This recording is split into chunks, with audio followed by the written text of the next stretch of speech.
historic day at Tulane University. I'm especially honored to welcome President Joe Biden and First Lady Jill Biden, whose daughter Ashley is a Tulane graduate, back to campus. Today is an extraordinary opportunity to showcase how Tulane and our nation's research universities are supporting the Biden Cancer Moonshot goal of ending cancer. Tulane professors Quincy Brown and Brian Suma, co-leaders in the ARPA-H-funded project that will be announced today, are taking cancer research to a new level. Thanks to their pioneering work, cancer patients undergoing surgery will know within minutes whether all cancer has been removed from the tumor site, avoiding repeat surgeries. This advance will save countless lives. Mr. President and Dr. Biden, together, you've been relentless champions in the battle to end cancer.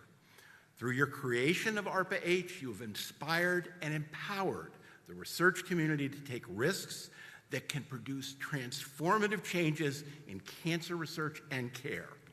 Today, we are celebrating some of the results of your tireless commitment. Please join me in welcoming President Joe Biden, First Lady Jill Biden, and Tulane's Dr. Quincy Brown.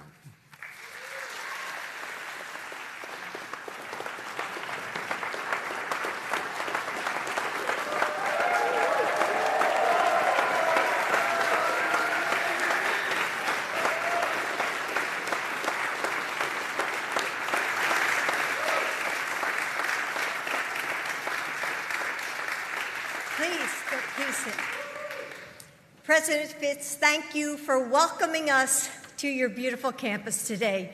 And I heard it was freshman orientation on top of all this. So Joe and I are so familiar with that first day here in New Orleans, where the heat sort of just hits you in the face. But that's okay. And I want to thank the press for being here, because without your being here, you give people hope, because they're going to hear about the amazing things that they're doing here at Tulane. And that will give people at home, people that read the newspapers online, that will give them hope. So thank you for being here. You know, it's great to be back in New Orleans, where scientists and researchers are at the forefront in this fight against cancer. And whenever I meet with cancer researchers and scientists, one thing always stands out. It's the relentless optimism. They hear words like never and think, maybe not yet, but one day soon. As president, Joe has invested in that resolve, because that's what turns into the miracle that patients and their families are praying for.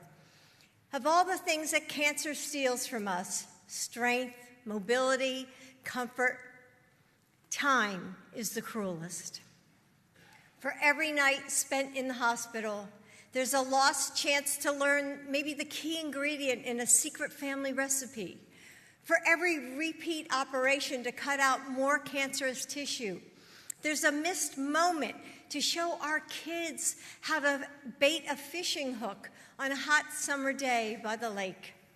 Patients and their families don't have time to spare.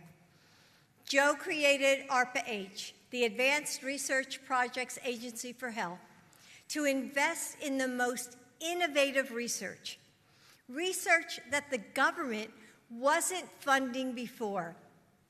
And it was too risky for the private sector, but could be life-changing and life-saving.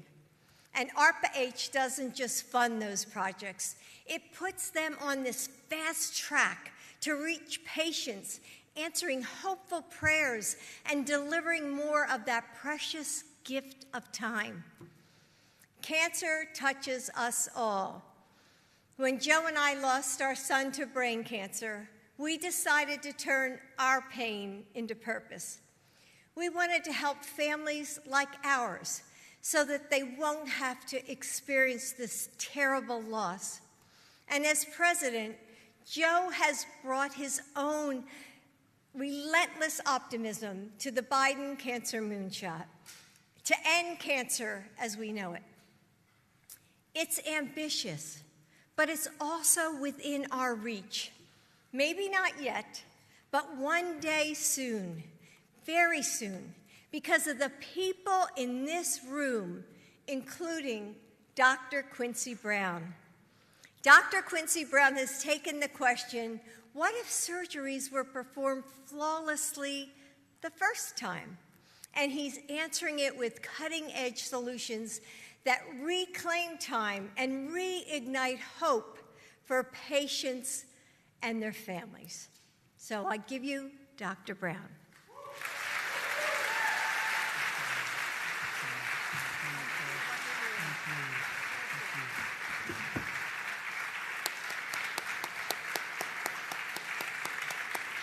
Thank you all, Mr. President, Dr. Biden, distinguished guests, colleagues, friends, and family. On behalf of our research team, I would like to personally extend my sincerest gratitude for your presence here today. It is one of the greatest honors of my life to be asked to stand before you. Today, we are embarking on a new project as part of the ARPA-H Precision Surgical Interventions Program, along with several amazing teams from around the country. Together, we will be tirelessly working to transform cancer surgery as we know it for every American. Many of us know, either personally or through a friend or family member, the fear and anxiety that precedes a cancer surgery, wondering, will the surgeon be able to remove all the tumor? It's a hard job, one which is made harder by the fact that there are no good technologies that can help them to determine during the surgery whether it's been successful, but rather days later, when it is too late to change the surgery. This often means that patients have to come back for another surgery or harmful procedure, and extends the chance and the worry that their cancer will come back. Cancer is hard enough. We should at least be able to give surgeons and patients the peace of mind and positive health benefits of a successful surgery every time. That is the goal our team is working toward, and the one that has motivated much of my career efforts for the past 18 years. Mr. President, 8 years ago, just across town, at the Convention Center, I was in the audience at the annual American Association for Cancer Research meeting when you gave an inspiring speech soon after the announcement of your cancer moonshot. So I'm a lifelong space geek, and so I love the idea of a moonshot for cancer. In that speech, you talked to medical doctors, scientists, and engineers involved in the fight against cancer. You talked about the need to realign the incentives for how we approach this fight, about how we should be working together, not against one another. That's why your creation of ARPA-H is so significant. The model of ARPA-H is to give researchers an impossible task and to make them imagine the possible by putting together teams from academia, industry, regulatory science, human-centered design, and government, and then giving them the resources to succeed in areas where progress has stalled. I was born in a small farming community in North Louisiana, Columbia, Louisiana. I am so impressed that the mission of ARPA-H is to develop life-saving technologies that can work in rural or community settings and baking that into the process for every American. Not only in this program do we have to develop amazing new technology, we have to deploy it in 2 rural hospitals at the end of the project, at the end of 5 years. So we can't build $1 million device. This hits me close to home, and it inspires our team to keep the pedal to the metal. Mr. President, Dr. Biden, I want to thank you both for doing what you said you would do, for your commitment for fighting against cancer, and for making this amazing program possible so that every American can hopefully not have to worry about whether their cancer was successfully removed. Thank you.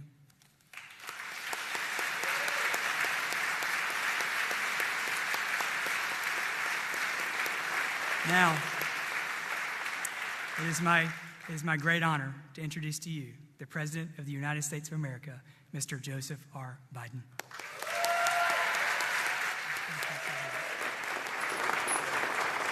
Thank you, please. Thank you. Thank you. Please. Thank you very much.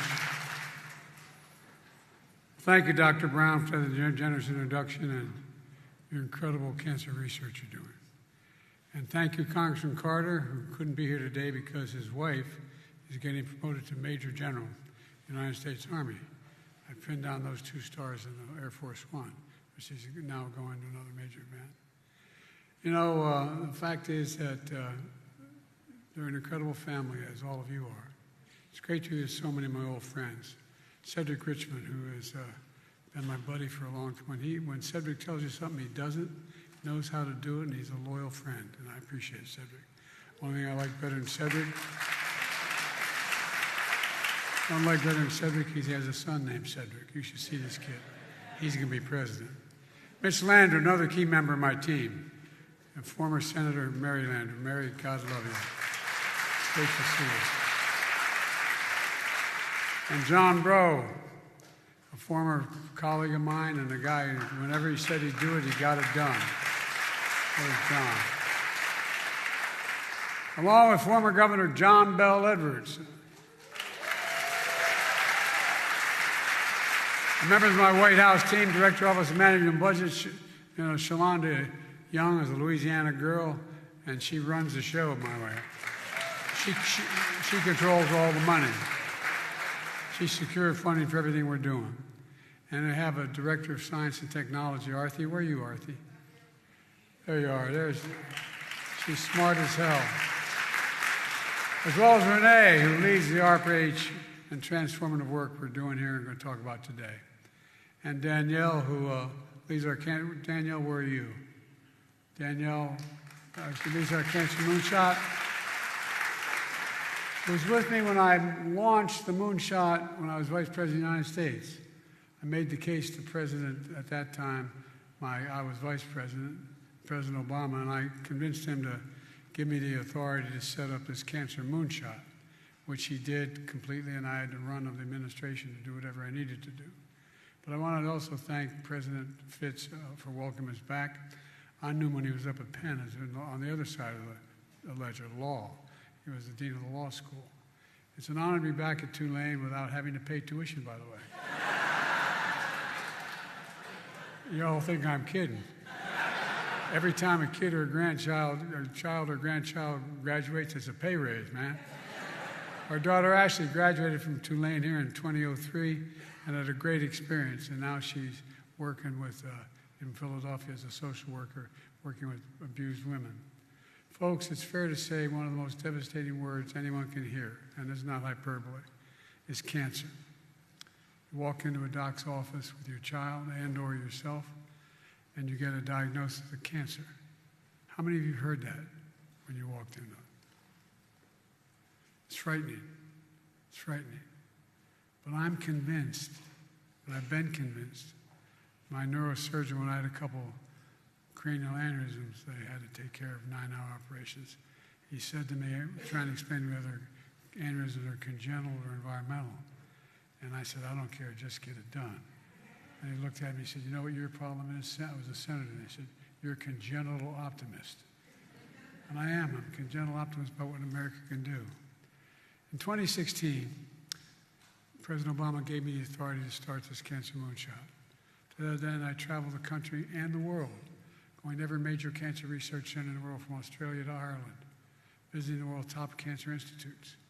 In fact, Jill and I came to New Orleans for a cancer roundtable with your nurses, social workers, and caregivers and researchers.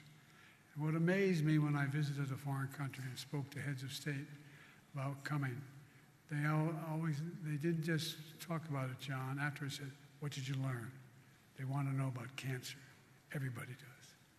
They asked me whether this moonshot would work. So one of the biggest things I found out is that there wasn't a lot of information sharing going on. As we traveled all through the world, I'd find that in one area they'd show me they had this research. I said, but have you shared it? No. They were not sharing the information, even though funding from the federal government when given required sharing, but it wasn't happening. Too many docs walked by that mirror and looked in and saw a Nobel Prize about to be won. I'm not kidding.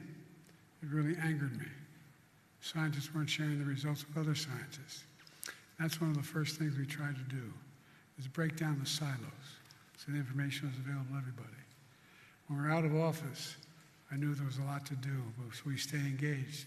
So when I decided to run for president in 2020, I was determined to set up something called ARPA-H, Advanced Research Projects Agency for Health. The idea is, as the elected officials here know, it's not new. There's an outfit called DARPA, Defense Department's Advanced Research Projects Agency, that drove breakthroughs in everything from the internet to GPS and so much more, because that's all it focused on, all it focused on. I wanted somebody that did nothing but focus on cancer. ARPA-H does for biomedicine what DARPA does for technology, driving breakthroughs to prevent, detect, and treat diseases including cancer, Alzheimer's, and diabetes, and so much more. When Jill and I reignited the Cancer Moonshot in our administration, we were determined to launch this new outfit called ARPA-H, and that's what we did. Imagine using mRNA vaccines to kill cancer cells. Imagine tackling exactly how a tumor changes over time so doctors can adapt treatments and stay ahead of the cancer as it changes. Imagine applying artificial intelligence to identify existing drugs that can target scientific mutations in rare cancers. Imagine clinical trials that bring innovation to all communities. The nationwide data system allows us to learn from the experience of more patients and more docs around the world and here in the United States. And it breaks down the research silos. This is not a thing we want to keep information, we want to share it. All of these are being pushed through by ARPA-H, which has so far committed more than $400 million to ending cancer as we know it. And a year ago, ARPA-H set its sights on a big idea, calling on researchers and innovators to pioneer new techniques and technologies to make cancer removal more precise, accurate, and successful. Imagine cancer surgery that removes all the tumor the first time without harming healthy cells. Compare that to today. As all of you know, cancer surgery is an incredibly challenging procedure. It takes the best surgeons in the world, and it takes its toll on families.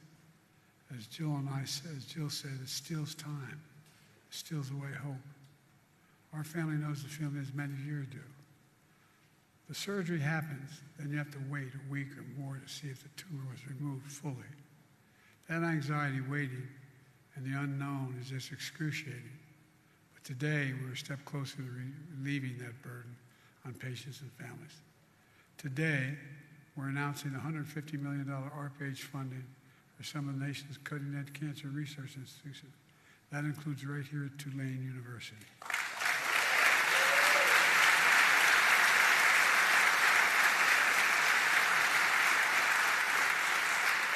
We just met with one of your research teams and we saw 3D views of tumors. It's incredible. It's a roadmap doctors can follow during surgery, unlike anything they've seen before. And right now, surgeons determine how to remove cancerous cells and protect vital organs, nerves, and blood vessels without a clear view of them. A lot of it's a little bit of really educated guesswork, but not positive. The funding we announced today will help get these tools into the operating room to visualize tumors right away instead of having to wait for days and weeks and maybe reopen the patient to go back in. It's a promising step to reduce the need for follow-up surgeries and improve treatments. Outcomes are better will be better all across the board. And we're moving quickly because we know all families touched by cancers are in a race against time. It's all part of our goal of our Cancer Moonshot to end cancer as we know it and even cure some cancers. We're mobilizing a whole-of-country effort to cut American cancer deaths in half by 2020 and within 25 years and boost support for patients and their families. I'm confident in our capacity to do that. I know we can, but it's not just personal. It's about what's possible. This is on top of the administration investing more than $25 billion. I've been able to get money, $25 billion for the National Cancer Institute.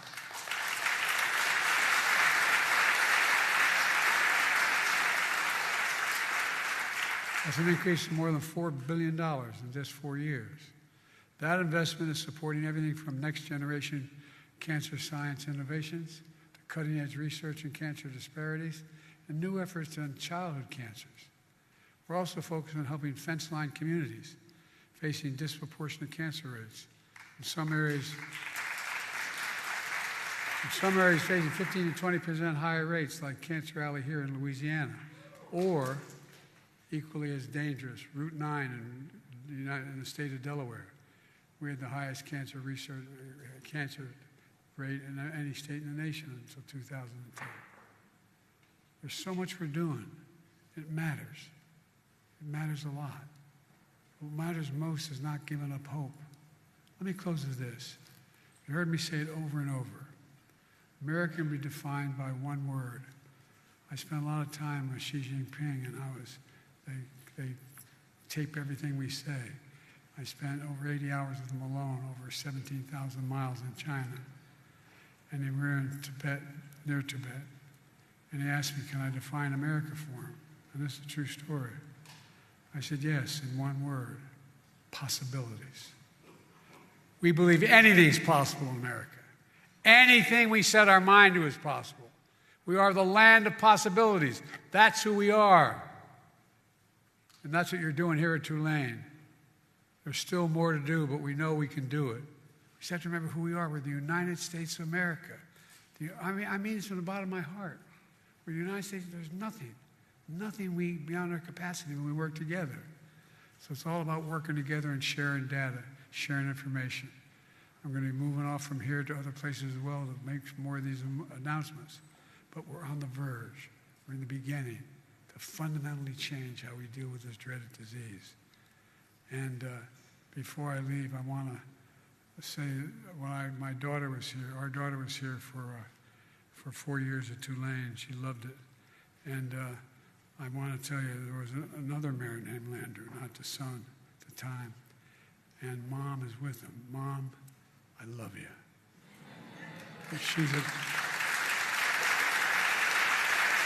Mrs. Landry is one of the finest women I've ever known in my life. I love you, Mom. Keep me in your prayers. Thank you. God bless you all, and may God protect our troops. Thank you, thank you, thank you.